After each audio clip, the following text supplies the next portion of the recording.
All week on Discovery, Daily Planet is taking a look at the science behind survival.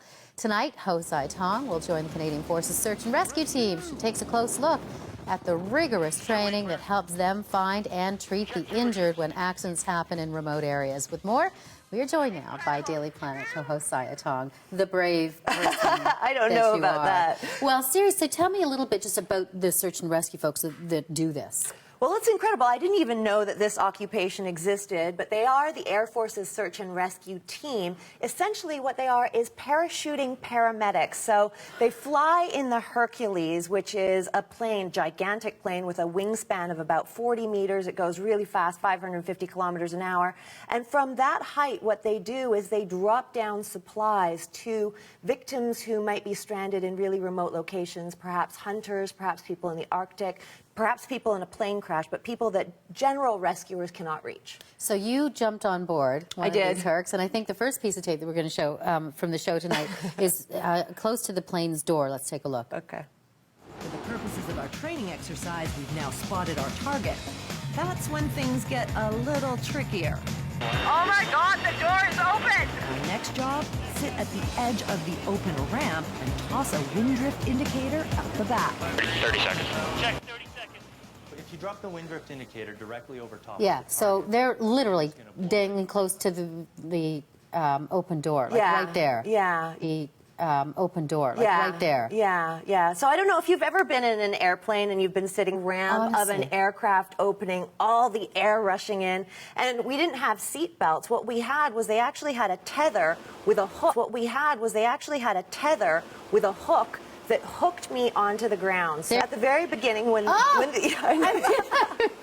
I know, and what you can't see here, actually, there is some footage of me literally on my hands and knees crawling back to get back to my seat because I couldn't believe, So even though there's tethers involved in some case, you're still, like, you're right on the edge. Yeah. So what they did was they tested that beforehand to make sure that the tether didn't go outside of the plane. Oh, that's nice of them. That's exactly it, yeah. Honestly, so, I mean, the kinds of training that these people have to go through for the precision with which they need to get these, in this case, maybe supplies down to people. Because they have to do, like, almost wind checks, right? Yeah. To know where this thing's going to land. One of the things flies onto a target, you have to be able to hit it quite accurately, but if you're in a plane, that's quite difficult. So by sending off the wind drift indicator, for example, if you can see the wind is flying off and it lands 300 meters to the east, then you drop your supplies 300 meters to the west and the wind will drop it right there. To calculate. And then, okay, so then for the rescue part of the mission, you had a different role, and we've got a piece of tape from that. Okay. My instructions are to be only slightly conscious when they find me. Do you remember what happened? Crash.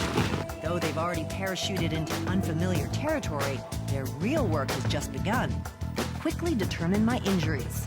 Hey man, I'm just gonna be placing this over your face. It's just oxygen for right now. I'm very tired. I'm very sleepy. I can't really. So this was a training mission. This is you, and but they really do. I mean, they have to make it as realistic as they can for any of these training missions, right? Absolutely. So one of the first things they did was they burned my pants. They took a pair of pants and they completely burned them up, and it is very, very realistic. So when I'm lying there, I was told to be semi-conscious. I was told to scream out in pain. I was covered in body paint to simulate about burns on about 20% of my body.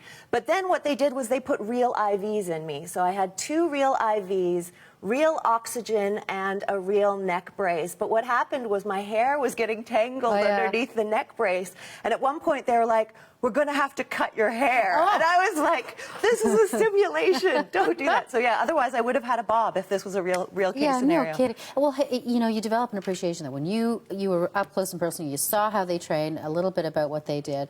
You must have, you know, seen them through a whole new light. I just absolutely admire these folks, and I think the thing that surprised me the most is really, might think that these are the biggest thrill seekers out there parachuting, but they are some of the most humble professionals I have ever met, genuinely speaking. So there's no Felix Baumgartner among them? No. You need somebody calm and in control in a scenario like that. It's fascinating. Okay, Ziya, thank you so much. Thank you.